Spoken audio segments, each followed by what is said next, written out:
고난주간 특별 새벽 기도회 오늘로서 넷째 날입니다.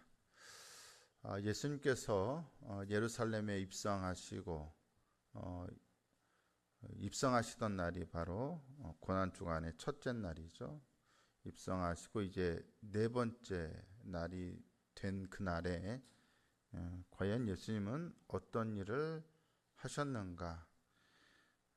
그날에 바로 베다니에 있는 나병 환자 시몬의 집에서 식사를 하셨고, 바로 그 집에서 한 여인의, 마가복음에는 이름이 나오지 않는 한 여자의 헌신으로 기름 부음을 받는 그 사건이 있었습니다.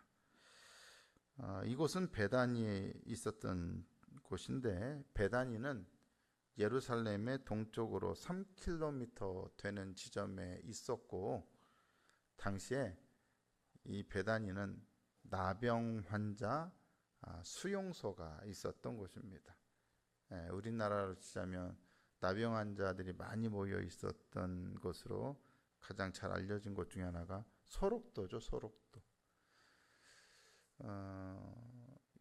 아마도 이 시몬이라는 사람은 나병 환자였다가 치유를 받은 사람인 것 같아요.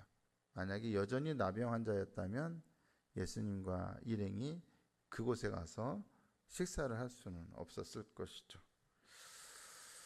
식사를 하는데 한 여자가 매우 값진 향유, 본문에서는 순전한 나드라고 되어 있죠. 순전하다, 아주 순수한 나드, 향유 한 옥합을 가지고 와서 그 옥합을 예수님의 머리에 붓습니다. 누군가의 머리에 기름을 붓는 행위는 이스라엘에서 전혀 낯선 일은 아니에요. 지금 큰 절기인 유월절이니까 원래 명절에 이런 절기들에 누군가의 머리에 기름을 붓는 그러한 관습도 있었고, 혹은 귀한 손님이 집에 방문했을 때 그 손님을 대접하기 위해서 귀한 기름을 그 머리에 몇 방울 똑똑 떨어뜨리는 그러한 일반적인 관습도 있었습니다. 그런데 이 여인은 그것이 좀 지나쳐서 향유 옥합을 한 병 전체를 다 예수님 머리에 부어요. 아무리 기름을 붓는 그런 것들이 있는 상황이라 할지라도 좀 이것은 누가 봐도 좀 이해하기 어려운, 좀 아주 예외적이고 특별한 그런 일이라 할 수 있습니다. 우리는 이 여자가 도대체 무슨 생각으로, 무슨 의도로 이 비싼 향유를 한두 방울도 아니고 그냥 몇 방울만 떨어뜨려도 되는데, 부어도 되는데 전체를 예수님의 머리에 부었는지를 우리로서는 정확하게 알 길이 없습니다. 여자가 무슨 마음으로 이렇게 했다라고 하는 내용이 없기 때문이죠. 그곳에 같이 있었던 사람들 중에 어떤 사람들이 보고, 이 황당한 장면을 보고, 이 비싼 향유를 팔아서 가난한 사람들을 돕지 않고 오히려 허비한다고, 낭비한다고 화를 내면서 말을 합니다. 여기에서는 어떤 사람들, 마가복음에서는 어떤 사람들이라고 번역되어 있지만, 병행 구절인 요한복음 12장 14절, 이 요한복음 12장 4절에서는 누가 화를 내는 것으로 나오냐? 바로 가룟 유다가 화를 내는 것으로 나오고 있습니다. 일반적으로 유월절 주간에 유대인들은 유월절을 잘 지키기 위해서도 애를 쓰지만, 바로 그 기간, 명절 기간에 가난한 자들을 돕는 선행을 하도록 격려받습니다. 이제 얼마 전에 이슬람권에서도 라마단이 지나갔거든요. 라마단 기간에도 이 무슬림들은 가난한 자들을 돕는 일을 일반적으로 합니다. 그래서 라마단 기간에 집 앞에 누군가 가져다 먹으라고 먹을 수 있는 음식을 놓기도 하고, 또 구제 활동도 열심히 합니다. 저녁마다 많이 먹기도 하지만 자기들만 먹지 않고 구제도 합니다. 비슷하게 6월절 주간에 유대인들도 가난한 사람들 돕는 자선행위, 그런 행위들을 합니다. 이 여인의 향유옥합은 300데나리온 이상의 가치를 가지고 있었던 것 같습니다. 300데나리온이면 쉽게 말해 당시 일반 노동자의 1년치 연봉에 해당하는 상당히 큰 액수입니다. 이 화를 내는 사람 입장에서 볼 때 경제적 또 가난한 사람들을 생각하는 것을 이런 경제적 도덕적 의미로 볼 때 이 여자의 행동은 대단히 무익하고 또 무의미하고 쓸데없는 비싼 돈만 낭비하는 것처럼 여겨졌습니다. 하지만 예수님의 생각은 전혀 달랐습니다.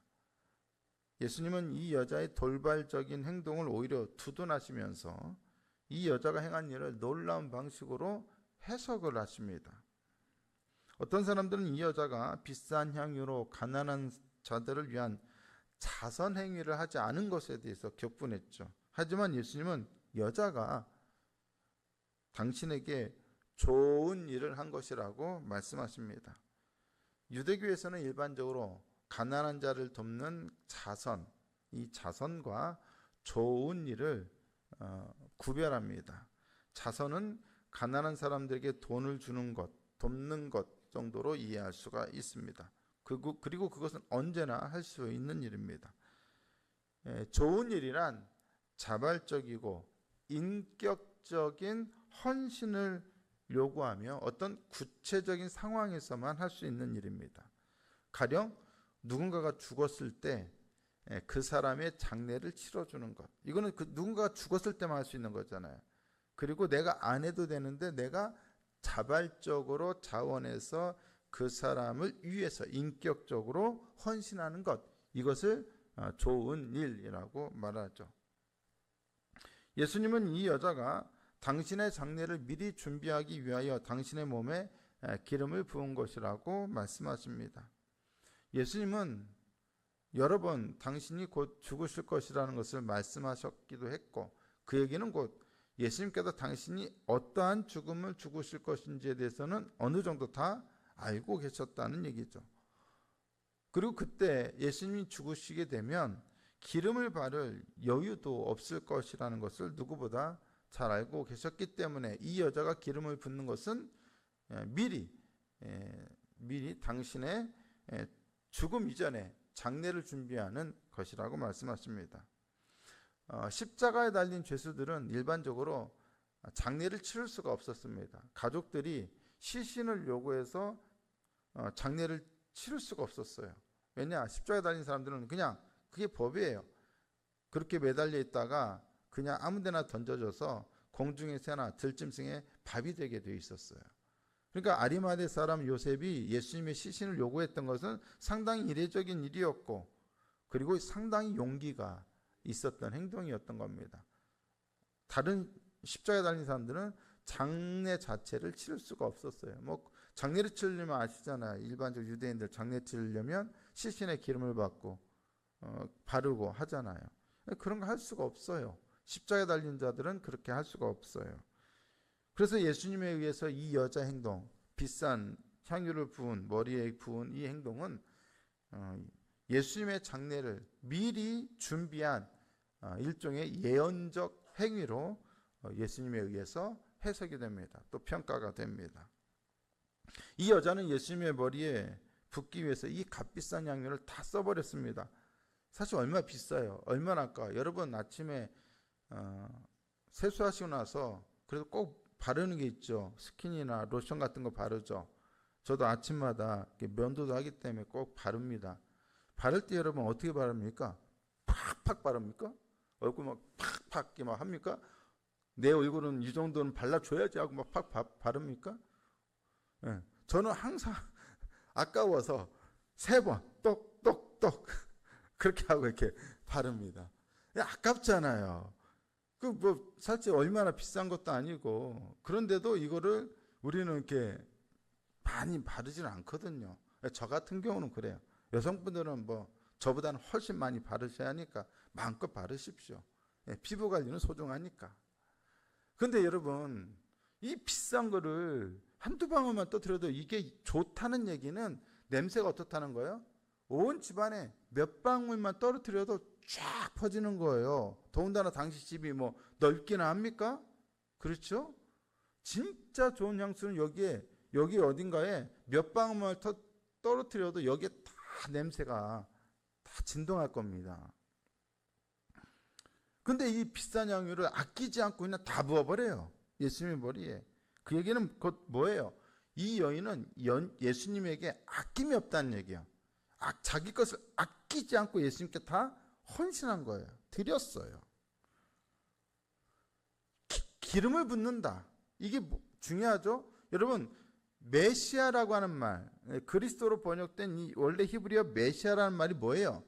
기름 부음을 받은 자라는 뜻이에요. 우리는 예수님을 그리스도로 믿어요. 메시아로 믿어요. 근데 이 여자가 메시아이신 분에게 기름을 부었어요. 그런 믿음이 아마 이 여인에게는 있었던 것 같아요. 이 여자가 예수님의 말씀처럼 진짜로 예수님의 장례를 준비하기 위해서, 예수님 곧 죽으실 것이니까 내가 미리 장례를 준비해야지, 이런 마음으로 예수님의 머리에 기름을 부었는지는 사실 정확하게 알 길이 없어요. 이거는 예수님의 해석이고 이 여인의 의도가 정확하게는 묘사되지 않았기 때문에. 하지만 어떤 의도로 했던 이 여자가 한 것은 전적으로 메시아라고 믿는 이 예수님을 위한 거예요. 그냥 아낌이 없는 거예요. 그런 여자의 헌신을 예수님은 당신의 장례와 연결시켜서 말씀하시는 겁니다. 그러면서 이 여자의 행동 때문에 예수님은 벌써 여러 번 당신이 죽으심을 당하실 것을 얘기했는데, 이 여자의 행동 때문에 또 한 번 예수님은 당신의 장례, 즉 죽으심에 대해서 얘기하게 되는 것이죠. 내 장례를 준비하게 된 것이다. 얘기는 내가 곧 어떻게 된다? 죽는다라는 얘기를 다시 한번 하게 되는 거예요. 이 일이 일어난 때는 언제냐? 6월절 때입니다.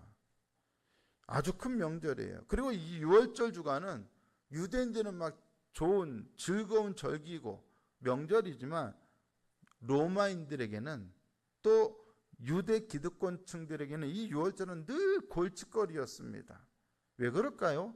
6월절이 왜 골칫거리일까요? 사람이 많으니까 질서 유지하고 치안 유지하기 힘들어서 초과 근무 서고 그래서 힘들었을까요? 그게 아니에요.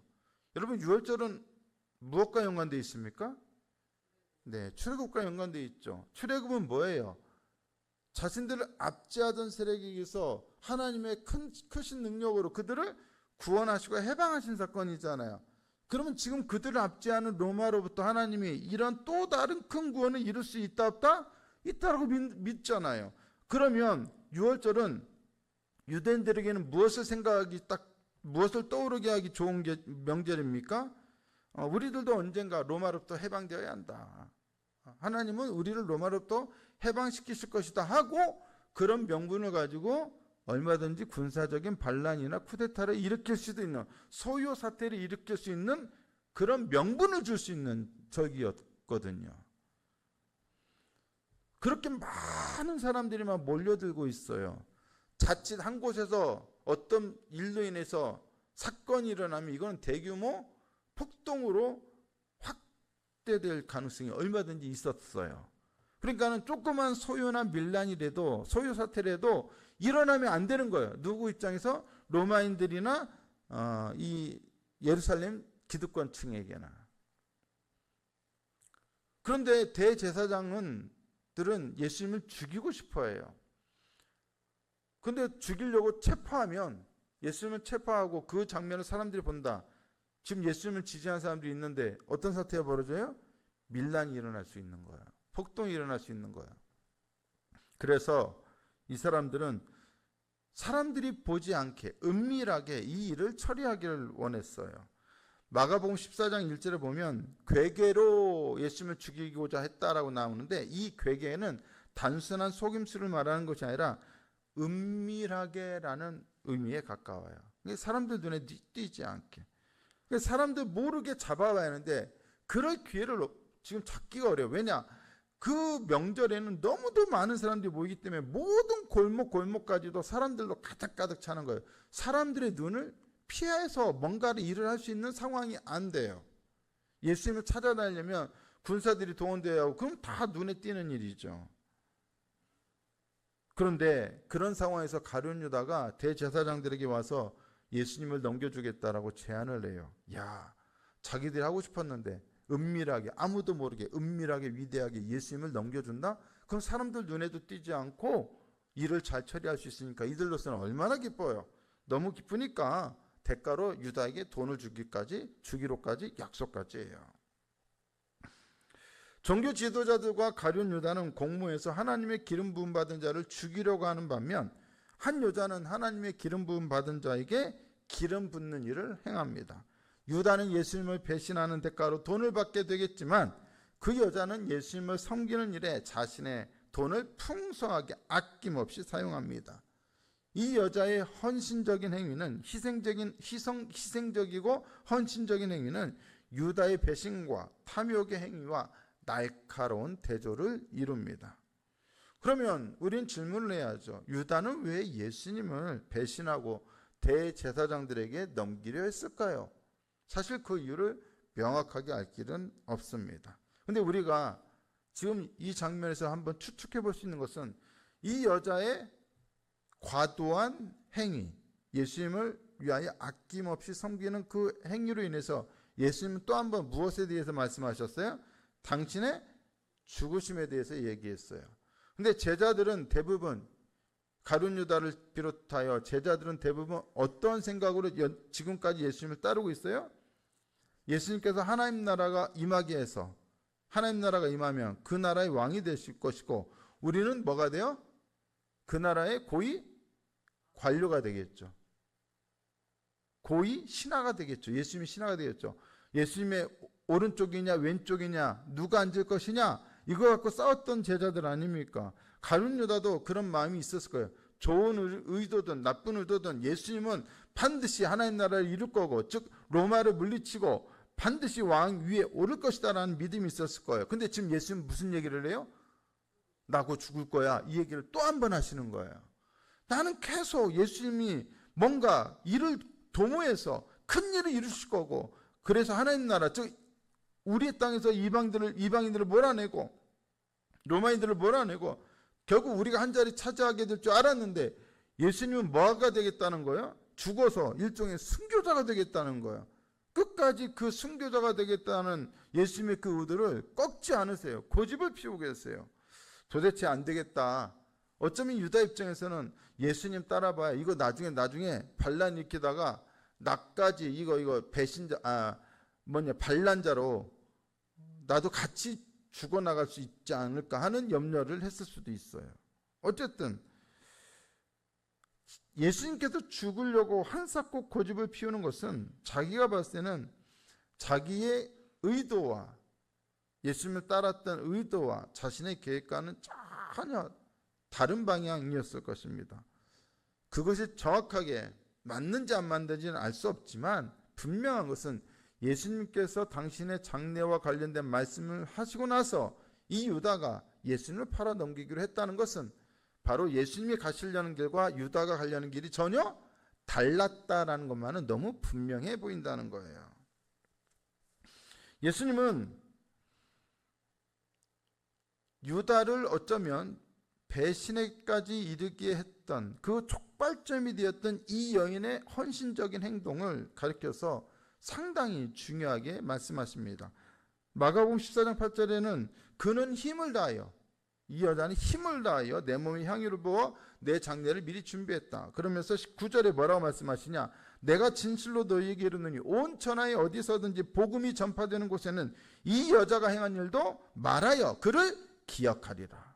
이 여자가 행한 일이 기억되어야 한다는 거예요. 어디에서나 복음이 전파되는 곳에서는 힘을 다하여 예수님을 섬겼던 그리하여 결과적으로 예수님의 장례를 미리 준비한 이 여자 행위는 복음이 전파되는 곳에서 기억되어야만 한다고 예수님은 말씀하십니다. 그런데 여러분 한번 묻지요. 우리는 과연 누구를 더 잘 기억하고 있습니까? 자기의 것을 아낌없이 예수님을 위해 드리고 헌신했던 이 여자를 더 잘 기억합니까? 아니면은 예수님을 배반한 가룟 유다를 더 잘 기억합니까? 예, 우리는 사실 가룟 유다를 더 기억해요. 그 얘기는 지금 누가 우리의 기억 속에서 쉽게 잊혀지고 있어요? 이 여자가 쉽게 잊혀지고 있다는 거예요.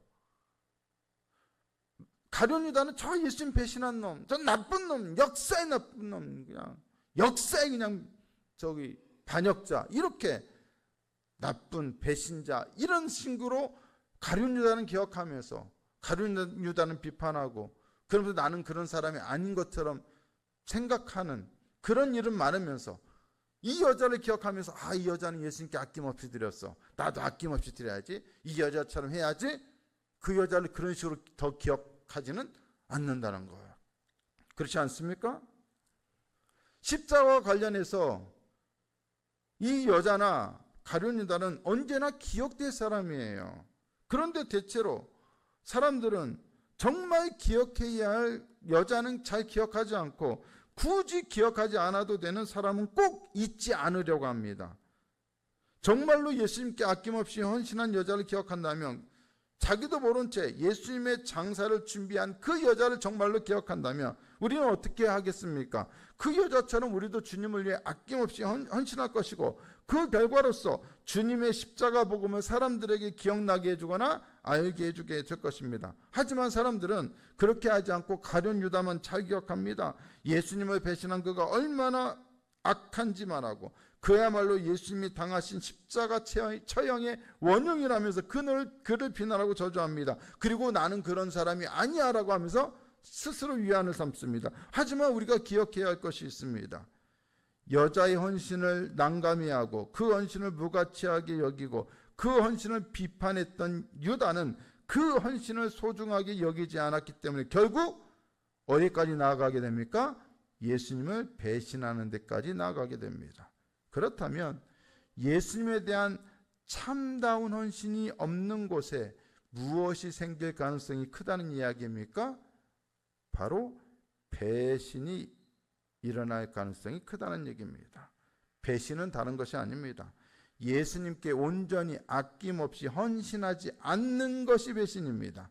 예수님보다 다른 것에 더 헌신하는 것이 바로 배신입니다. 아무리 가난한 자가 중요하더라도 예수님보다 그런 것을 먼저 생각하면 그것이 바로 배신입니다. 만약 무언가가 예수님의 십자가보다 우선된다면 그것은 가룟 유다가 한 것처럼 예수님을 배신하고 예수님을 팔아넘기는 것입니다. 그런데 우리의 신앙생활에 그러한 일들이 일상적으로 벌어지고 있습니다. 그렇다면 우리는 일상적으로 행하고 있는 일이 무엇이란 이야기입니까? 예수님을 믿는다면서도 일상적으로 가룟 유다처럼 예수님을 배신하고 있다는 일입니다. 때문에 배신을 막을 유일한 방법은 이 여자처럼 전적으로 예수님께 아낌없이 헌신하는 것입니다. 오직 그분께만 집중하는 것입니다. 오직 그분의 십자가에만 집중하는 것입니다. 바로 거기에 복음의 역사가 나타납니다. 생명의 역사가 나타납니다. 참된 부흥의 역사가 나타납니다. 교회 와서 예수님보다 사람에 집중하지 마세요. 교회 와서 복음보다 사람의 문제에 집중하지 마세요.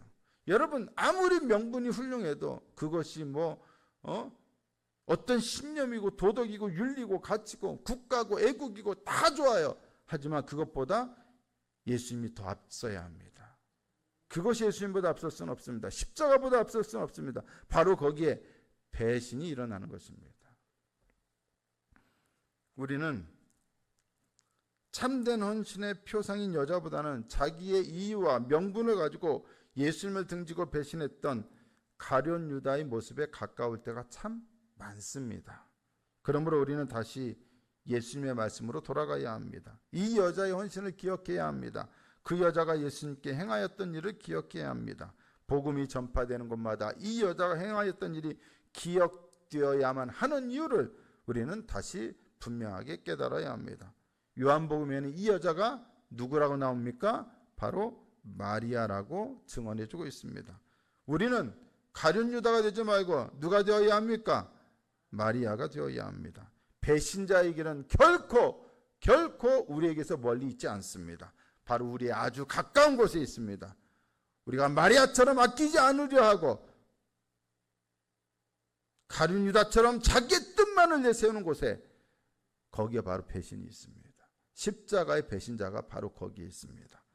사랑하는 성도 여러분, 십자가를 묵상한다는 것, 그리스도의 고난을 묵상한다는 것은 이 여자처럼 우리도 아낌없이 주님께 헌신하겠다는 것을 결단하는 것입니다. 이 여자처럼 이 여자가 행한 일을 기억하여 우리도 그와 같이 살겠다라고 결단하는 것입니다. 십자가 감사해요, 고마워요, 나 구원받게 해주셔서 그걸로 땡큐 하고 끝내면 안 된다는 것입니다. 헌신하지 않는 사람은, 헌신하는 마리아가 되지 않는다면 언제나 배신할 가룟 유다가 될 수 있는 가능성이 크다는 것을 늘 기억하고, 이 고난 중 안에 우리가 마리아가 될 것이냐 가룟 유다가 될 것이냐 갈림길에 있다는 것을 생각하면서 누구를 기억해야 합니까? 바로 이 여자가 행한 일을 기억해야 합니다. 그것이 고난 중 안에 우리가 십자가를 묵상하는 하나의 또 다른 방법인 것입니다. 진실로 이 여자를 기억하며 따르며 헌신할 수 있는 저와 여러분들이 다 되실 수 있기를 예수님의 이름으로 축복합니다.